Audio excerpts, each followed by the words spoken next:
E hoje é daqueles dias que o nosso sorriso brilha mais forte, mais alto, porque temos a alegria imensa de receber ele, Rincon Sapiência, o nosso MC acima da média, que está cada vez mais estreitando os laços aqui com a gente no Brasil de Fato, no Bem Viver.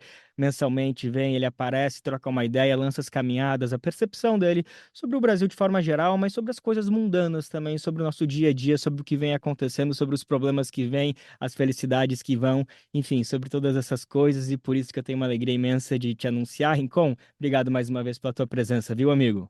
Obrigado mais um papo. Estamos cada vez mais estreitando as conversas e vamos para mais uma. Vamos embora.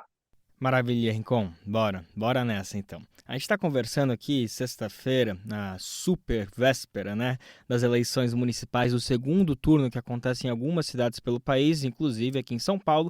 A gente já debateu um pouquinho sobre isso em outras prosas nossas, né, Rincon, sobre o nosso papel como cidadão nesse momento tão importante da democracia, as responsabilidades que os partidos têm também de promover com que esse debate aconteça e a gente possa, de fato, escolher as pessoas que a gente consiga ter alguma identificação. A gente vai mais ou menos falar um pouco sobre isso, mas eu acho que a gente vai tratar de um outro assunto que se relaciona, mas tem mais a ver com a questão de direitos à cidade, os direitos básicos que o cidadão precisa ter quando olha, quando vive em uma cidade. Eu estou dando alguns floreios aqui, mas o que a gente quer falar mesmo é especialmente sobre os apagões que estão atingindo a cidade de São Paulo nesses últimos meses. Eu digo isso porque a gente teve um caso que foi extremamente grave no ano passado, em novembro. Agora, no começo, meado de outubro, a gente também teve outra situação que deixou mais de 3 milhões de pessoas sem luz. E nessa semana mesmo, aí, na quarta-feira, teve mais uma chuva que nem foi tão intensa, mas conseguiu causar uma grande instabilidade para mais de 50 mil domicílios. Isso na Grande São Paulo, afetando, deixando muita gente sem luz, se recuperando até agora. Enfim, situação de caos completo. Eu acho que a gente precisa falar um pouco sobre isso frente às eleições, esse momento tão decisivo que a gente vai escolher o próximo prefeito nos próximos 4 anos. Mas eu acho que para começar esse papo, Rincon, eu entendi que você não foi afetado nessa chuva dessa semana, mas você foi uma das vítimas, um dos afetados desse grande blackout, desse grande apagão que aconteceu na sexta-feira, dia 11, passou um tempo sem luz, né? Rincon, conta um pouquinho pra gente como que foi essa situação, de que maneira isso te atingiu, que eu acho que é uma boa maneira da gente começar a introduzir e falar dessa questão básica que é o direito à luz, o direito à eletricidade tão fundamental na sociedade de hoje. Sim, ela foi e foi algo que foi muito rápido, né? Tudo bem que é algo relacionado a uma manifestação da natureza, uma chuva, mas foram poucas horas de chuva para um estrago que foi, né? Que a gente, de certa forma, estamos habituados com esse tipo de coisa, mas a forma que foi cadenciado acabou acontecendo uma grande incompetência, né? Porque atualmente muito das conexões que a gente faz sobre pagamentos, sobre alguma coisa que a gente compra, o nosso ritmo de casa, as tecnologias que estão relacionadas ao portão que você usa para abrir no seu condomínio, na sua casa, detalhes do tipo assim, então detalhes que a gente convive com a maior naturalidade que estão relacionados à energia. A partir do momento que acaba e passam várias horas com a falta de energia, assim, isso impacta muito o cidadão e principalmente o cidadão de baixa renda, assim, né? Então, eu na ocasião, eu estava num processo que eu pretendia passar nos comércios, fazer compras e preparar minha janta, assim, era o horário da noite ali, e a partir do momento que isso aconteceu, assim, desestabilizou muito. Eu, pelo fato de ter um carro, de poder me locomover até uma outra parte do bairro onde a energia estava acontecendo. Eu consegui dar jeito, consegui jantar e tudo mais, mas eu fiquei pensando nas famílias que não tinham algum tipo de recurso para remanejar, né? Alguém que chegou do serviço, que pretendia fazer uma compra, algum detalhe do tipo assim. Então, foi algo que impactou muito, de forma muito negativa, principalmente as quebradas, sabe? Sim, sim, e é isso, até porque não foi algo que se resolveu ali no dia para noite. Muitas famílias, mais de 100 mil domicílios ficaram o final de semana inteiro sem luz e passando por perrengues tipo o teu, de coisas a princípio mais simples, que a gente às vezes até consegue dar um jeito, embora não seja o ideal, mas também muita gente que, por exemplo, tinha medicamento dentro da geladeira que precisa dessa manutenção e acabou perdendo muitos comércios. E aqui é importante, né, comentar que tu abriu falando isso, e isso é importante a gente falar, que sim, foi um fenômeno da natureza, intenso, uma chuva, mas é óbvio que tem responsabilidade de diversos entes, é algo que fica até, de certa forma, é uma obrigação distribuída, assim. Então, isso até às vezes fica um pouco difícil para nós, cidadão, entender de quem é a responsabilidade. Mas é importante falar que sim, é competência da prefeitura fazer a manutenção das podas, é o que a gente chama de zeladoria da cidade. Ela precisa ter essa manutenção e não é só dela, é da própria concessionária Enel. Ela também precisa, porque quando a gente fala, por exemplo, de galhos que estão envoltos ali, é um fio de alta tensão, é responsabilidade também da concessionária, porque é um negócio mais perigoso e eles precisam ter esse aparato técnico. Mas a gente também sabe que tudo isso é uma história antiga. Ano passado a gente passou por outra situação muito semelhante de também passar dias sem luz e essa mesma concessionária, então as críticas vêm há bastante tempo. Então a gente fica olhando para toda essa situação, né, Rincon, e fica tentando olhar para essas eleições para agora e fica pensando, poxa, se alguns problemas aí do nosso dia a dia, coisas básicas não estão sendo resolvidas, eu acho que a gente também precisa ter um olhar um pouquinho mais de atribuição, né? Dessas competências, dessas responsabilidades, quando a gente vê coisas estruturais que têm a ver com energia elétrica, zeladoria, que não estão sendo devidamente resolvidas, né? Sim, e vale lembrar assim que pelo zelo da cidade de São Paulo é muito importante que haja árvores, que haja tudo isso, né? Coisas que fazem parte da natureza, que vão impactar no ar que a gente respira. Isso é de suma importância. Mas como a empresa em questão trabalha com a manutenção das nossas energias, é de responsabilidade dela avaliar onde estão essas árvores, o tempo em que uma árvore precisa ser podada, e entender como que a falta de atenção sobre isso pode impactar nas famílias, né? Então, reforço aqui que é muito bom a cidade estar arborizada, ter tudo isso, mas precisa ter um acompanhamento para não acontecer esse tipo de coisa. Inclusive, esse é outro ponto que vale a gente conversar, que de todo esse debate não dá para sobrar para as árvores, né? Pelo amor de Deus, eu acho que é o básico do básico. Ninguém está falando aqui em podar e retirar árvores, a gente está falando de uma manutenção. Inclusive, o que precisa Exato, é de plantar mais árvores, só que em locais estratégicos, exato. de maneira controlada. E aqui eu também pondero também é importante que um dos debates, né, que a gente tem visto, e eu acho que essa é a próxima pergunta, que a gente vê esse jogo de empurra-empurra de responsabilidade. A gente viu aí que foi um tema que dominou o debate eleitoral entre Guilherme Boulos e Ricardo Nunes, o Boulos jogando responsabilidade, evidentemente, para a prefeitura que não tem feito essa manutenção que a gente acabou de comentar, e o Nunes jogando lá para cima, jogando para o presidente Lula, para o governo federal, que não tem tomado as rédeas em respeito em relação à Enel, que é uma empresa privada, né, tem um capital público da Itália, uma empresa estrangeira que atua no mundo inteiro, lucra trilhões por ano, mas enfim, que tem o direito de concessão da energia elétrica aqui em São Paulo, e é importante a gente comentar que a responsabilidade do governo federal é indireta, porque na verdade quem realmente precisa fazer essa manutenção, ficar de olho se a empresa está cumprindo com o dever ou não, é a ANEEL, que é a Agência Nacional de Energia Elétrica, é uma agência assim como a Anvisa, como o Banco Central, que são órgãos de certa forma autônomos. Eles têm alguma indicação em relação ao governo federal, mas eles agem por conta própria,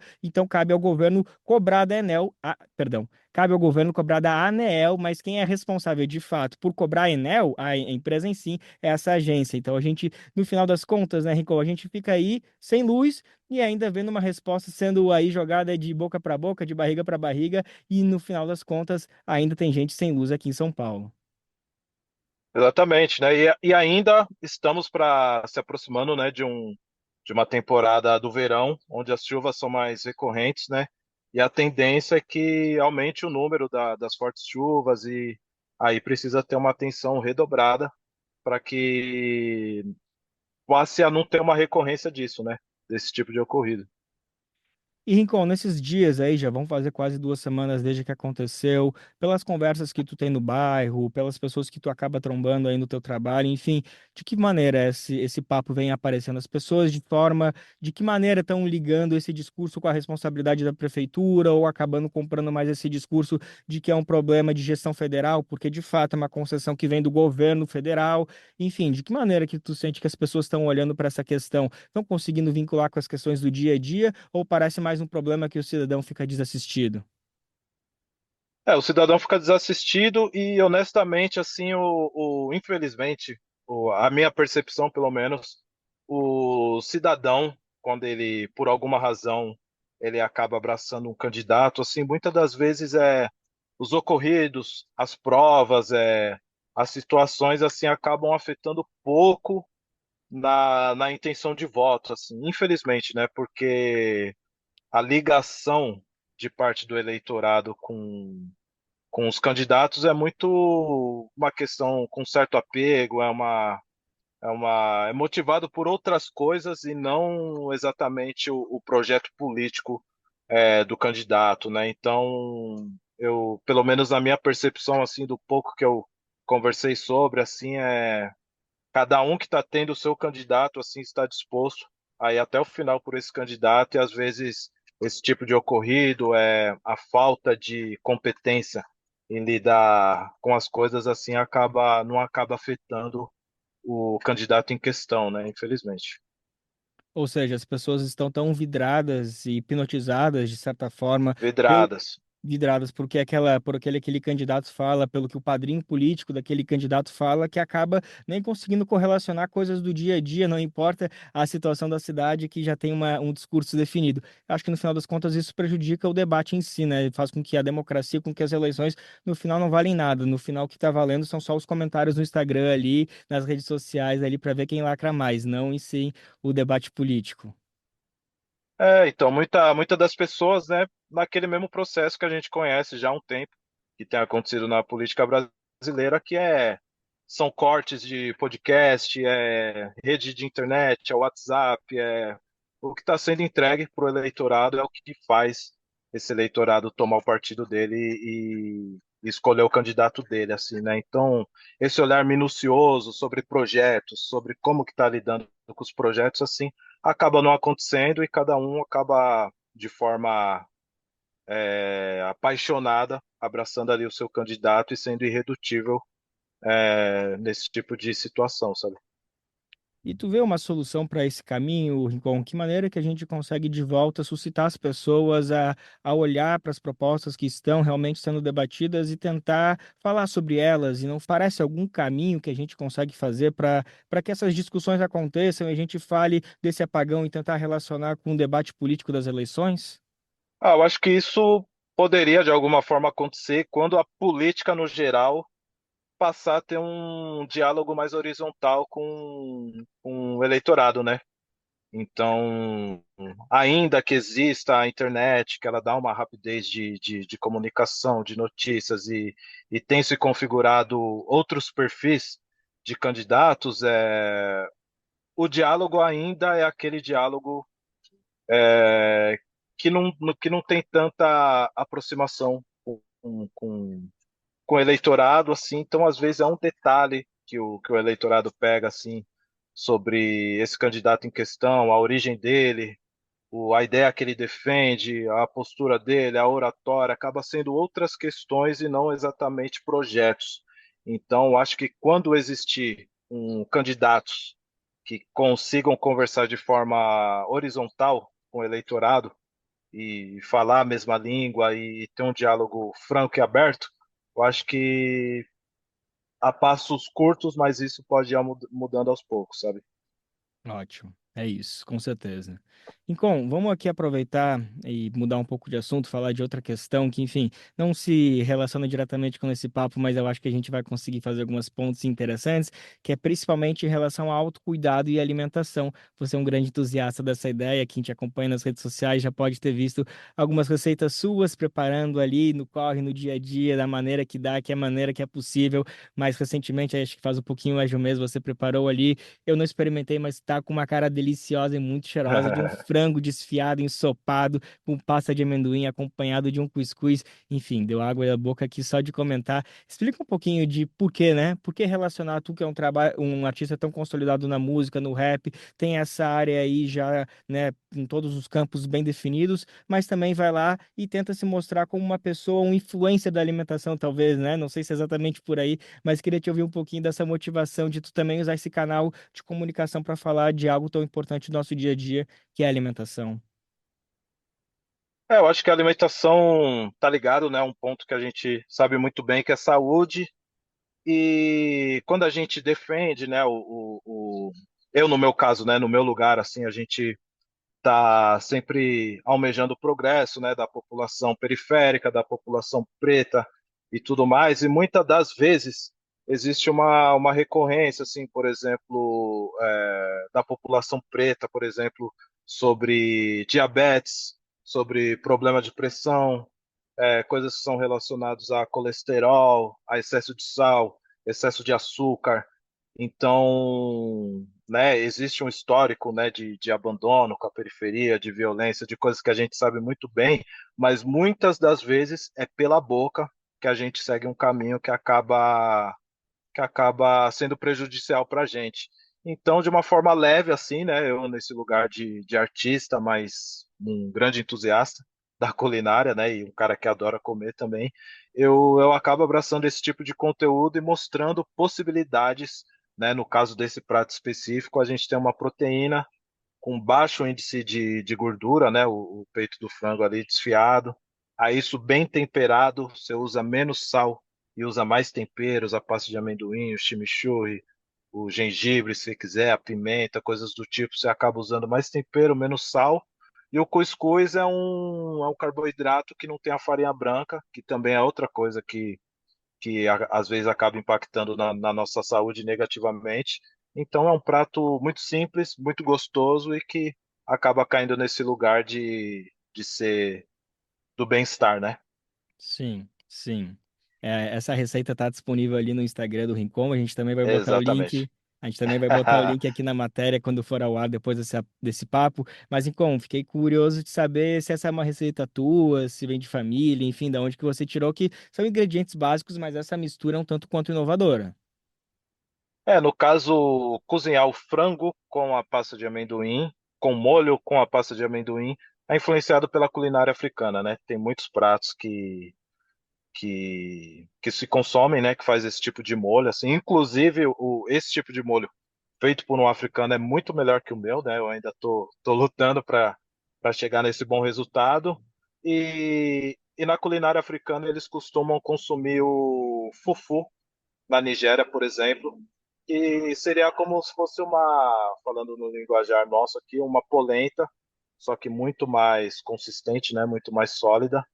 E eles acabam consumindo menos, né? O arroz, o feijão, e enfim. E aí se torna a possibilidade prática, rápida e saudável também para a gente aderir por aqui, assim. Então, modéstia à parte, é um prato que eu bolei assim na minha cabeça, na minha ideia, mas é totalmente influenciada pela culinária africana. Que ótimo.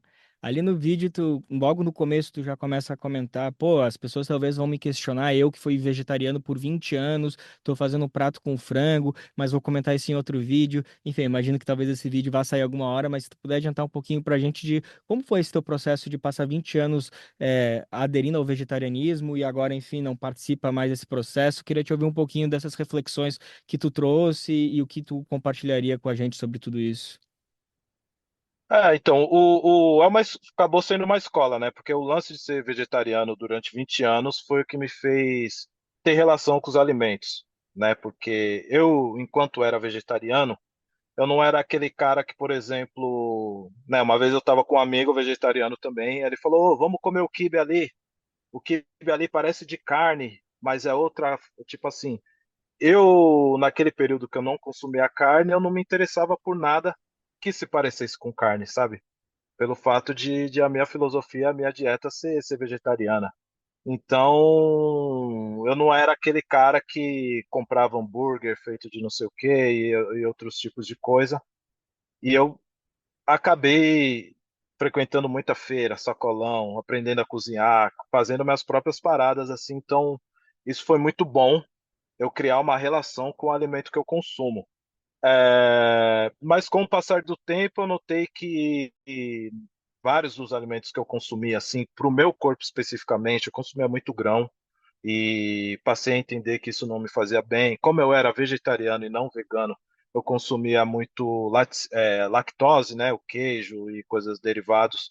E também isso é algo que eu vim a descobrir com o tempo que não me faz bem, assim. Então, dado o momento, eu entendi que eu deveria, né, repaginar, mesmo sendo vegetariano, a minha dieta pelo meu bem-estar e acabei chegando nesse lugar, né, de voltar a consumir a proteína animal e hoje em dia eu como porções menores de comida, eu consigo organizar minhas refeições de forma diferente do que eu organizava quando eu era vegetariano, mas tem toda uma complexidade assim que passa por várias experiências que eu tive pessoais assim relacionados com outras coisas que no momento oportuno assim eu posso falar com mais profundidade, né? É, com certeza, porque o nosso tempo aqui já está se esgotando, mas eu acho que a essência foi Exatamente. essa. A essência foi essa da gente refletir sobre a nossa alimentação, no que diz respeito seja ao consumo de carne, se a gente precisa ter essa dieta tão fortemente a partir da carne em todas as refeições, ou também essa outra reflexão que a gente estava trazendo mais em cima, anteriormente, falando sobre a importância de preparar o alimento e não aceitar tudo que vem pronto, que no final das contas é um pouco isso, que eu acho que tem essa questão da relação do preparo, que é algo ancestral, que é algo que vem de toda a família, tem uma relação com essa questão do preparo, então é muito bonito cultivar isso, mas principalmente saudável. A gente tem que entender que não é porque a comida é prática que ela vai fazer bem pra gente, não é porque tu colocou no micro-ondas e ficou pronto em 10 minutos que ela vai dar conta, pelo contrário, ela pode estar até te enchendo a barriga, mas vai estar te enchendo de problema. Enfim, não demos conta da questão e que bom, porque já deixa para um próximo papo. Com Sapiência, que alegria mais uma vez falar contigo, amigo. Ansioso já para o próximo papo, viu? Maravilha, obrigado pela conversa. É, Deixando um salve aí, um abraço aí para todo mundo que está acompanhando nossas conversas aí nessa relação que a gente tem feito ultimamente e vamos para a próxima.